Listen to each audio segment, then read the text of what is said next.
Hello, everybody. Welcome back to Fresh Outlook. The widespread drought that has hit California and other parts of the western United States is justifiably getting a lot of attention. But the worst drought east of the Rocky Mountains is digging in its heels in a place that might surprise you, southeast Florida.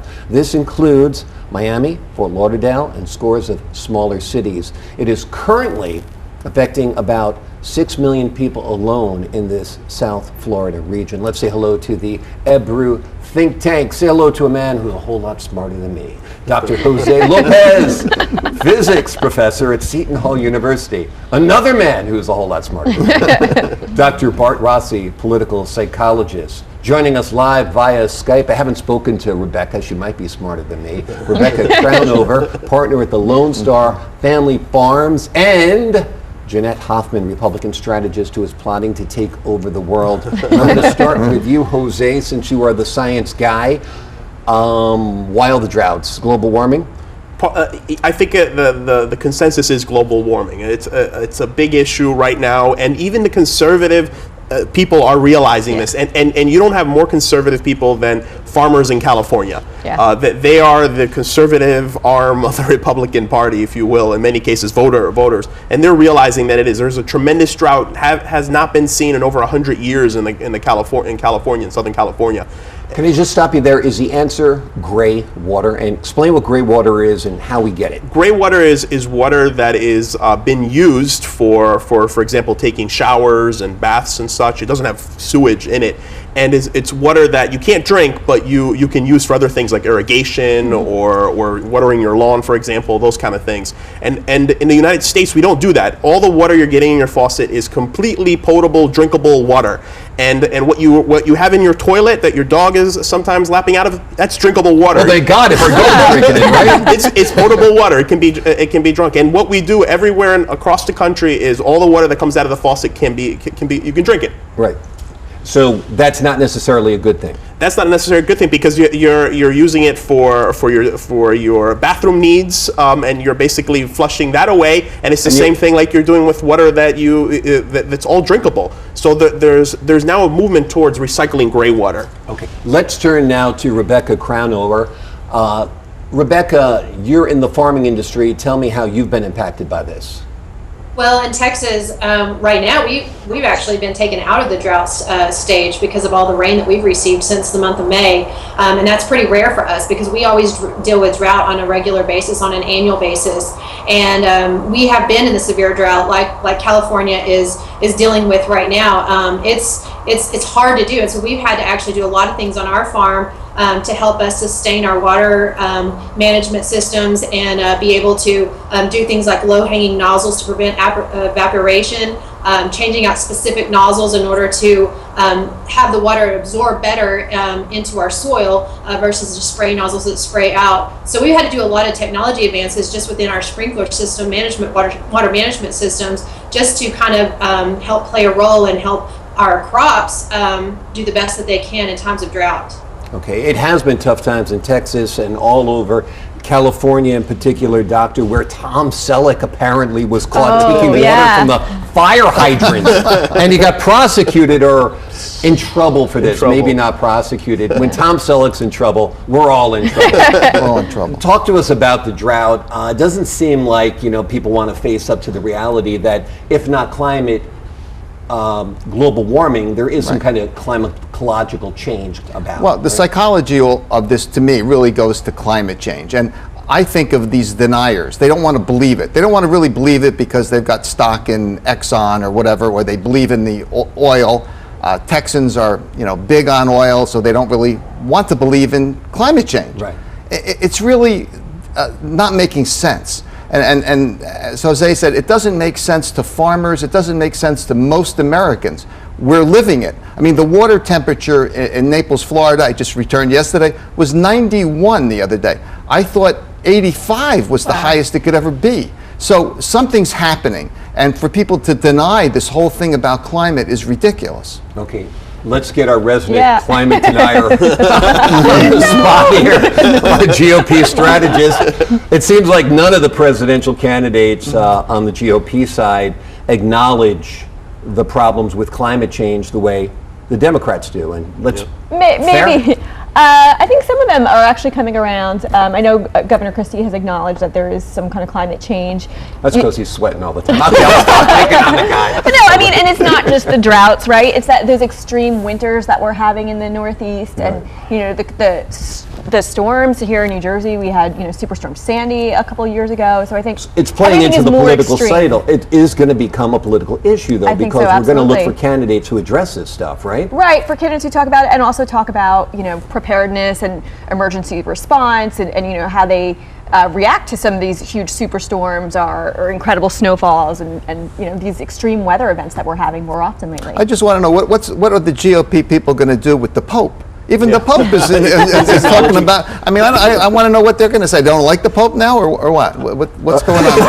Let's leave the Pope out of. We're talking about climate change. But Dr. Rossi's right. I mean, even the governor of California has gone to the Vatican to talk to the Pope about this issue. The way I take it with all the Pope's very liberal stance, if you accept one of the Pope's teachings, then we have to accept them all, and then we've opened up a huge can of worms. Jose, how come there isn't more desalination taking place? I mean, California is parched, and you've got the Pacific Ocean right there. Why aren't there huge plants that can desalinate water? Because they cost hundreds of millions of dollars to do that. What you have to do is you have to pump the water out of the ocean. You have to send it through these reverse osmosis filters. Say that fast. Right. And you have to get the salt out of there and then pump it. So it takes tremendous amount of energy, electricity, to this process, so it's not cost effective at all. Wait, but if somebody can develop this that can do anything, can't they come up with something that's hydropowered? Yes, but it's not even technological. We have the technology. We can do this. It just requires energy. It's thermodynamics. You just can't get a free ride in this case. You have to pump the water, and it takes more energy to do that than it does to. But right now, in the primary stages, if we did it more and on a larger scale, it might become cheaper and more effective. It's done in Israel. It does a lot of that, but it just requires more energy, and you need energy to produce the electricity and all these other things. And do you want to use it for charging up your iPad or your iPhone, or do you want to use it for water? Of course, I would want to pump it into water, but it's a cost analysis that you have to do there. And California is really doing that. So I think moving forward, the lessons they're learning is going to be something that's going to be useful not only for our country, but for the rest of the world. Okay, let's turn to Rebecca. Rebecca, what are your thoughts about what we're talking about, desalination of water?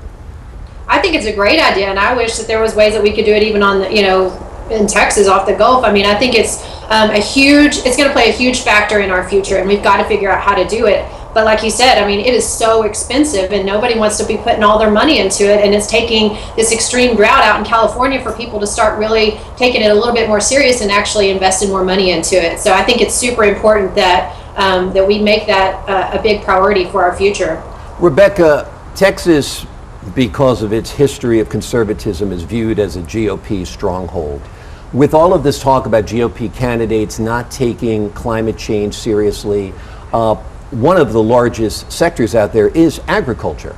So how do you guys jibe that? Do you believe that there is climate change, or are you a climate change denier? I mean, what are your thoughts? I'm just curious. I don't deny it. I think it's something we definitely have to take into consideration. I mean, I'm not a scientist, but I lean on the experts to give us that information. As farmers, we pray a lot. We pray all the time. So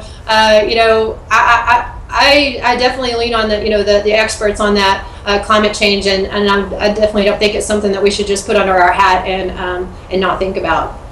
Doctor, I think Rebecca hit on a good point, that we pray and that we hope and we believe that answers are coming down the road. And I kind of feel that way too, between self-driving cars, which will mean fewer cars on the road, that change is coming. I mean, we have more energy efficient cars that have lower emissions. So things are taking place to change whatever we're doing to the environment. I agree. I think we're going down the right road, if you will. Right. But I think that these deniers are holding us back. We need to act sooner. We need to act more quickly on things so that we get ahead of the curve here. And with climate change, it seems like that's getting ahead of us. And we need to act. And some of these folks are just so much into deniability, if you will. And it's holding us back in the Senate, in the Congress, and there's a lot that we could do. We could spend money in the right places instead of just looking at oil and fracking. This kind of stuff is really bad for the environment in a lot of ways. We're not going to get rid of it, but we need to address this. And you can be conservative and still believe in climate change.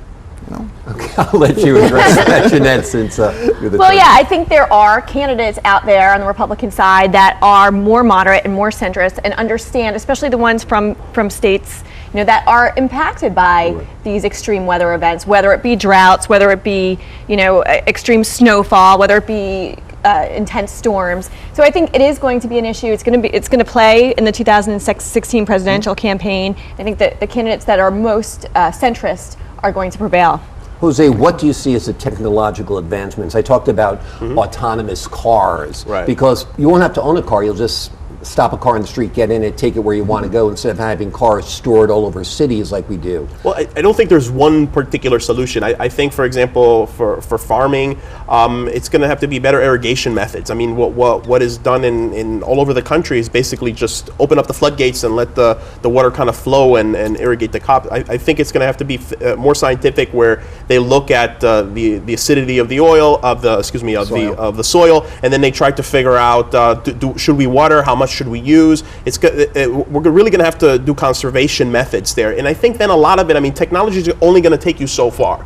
Then a lot of it has to be psychology. It has to be really changing the way that you live. Okay, well, maybe I shouldn't take 5 showers a day. Maybe one is enough. You know, maybe I should wash the one plate by hand instead of putting it in the dishwasher. For a lot of us, that rings anti-American. It really does. That we feel we should be able to spend and use and consume and keep our houses cool to 65 degrees in the winter and 85 in the summer and 85 degrees in the winter.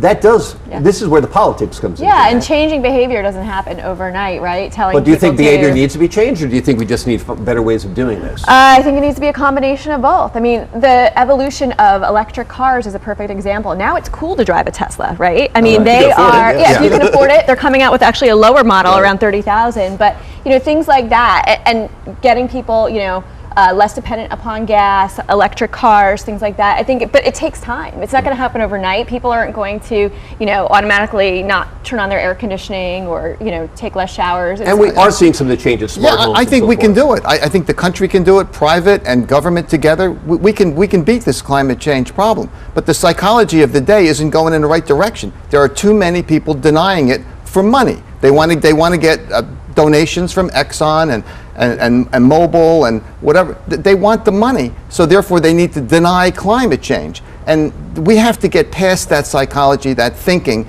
and move into another realm here. Okay, I'm going to give Rebecca our last 30 seconds to talk about this. As we have our discussion here about technological advances, how do you see that translate into agriculture and farming? Well, you just talked about autonomous cars, and that's one of the things that in agriculture they're doing is working on driverless equipment. And so, you know, we're doing our own technology advances, not just to relate to that, but, you know, in water management, it's super important for us. And, you know, in the future, I mean, you know, it is psychology, and at the end of the day, we can still take our long showers and we can still use all the water we want and still be okay with it. But eventually, we're going to be fighting over water, and it's going to be a huge part of our future, and that's why it's very important that we, you know, are thinking ahead and starting to do better with our water management system, so that you know, in 50 years that we can still have, you know, the lifestyle that we have today. All right, Rebecca Crownover, thanks so much for joining us. And I won't mention that farms can be quite polluting with all the methane that's produced and so forth. It leaves one of the largest carbon footprints, I believe, right, Jose? All right. Up next, European leaders meet this weekend to decide whether to throw a lifeline to Greece yet again. More on that after this.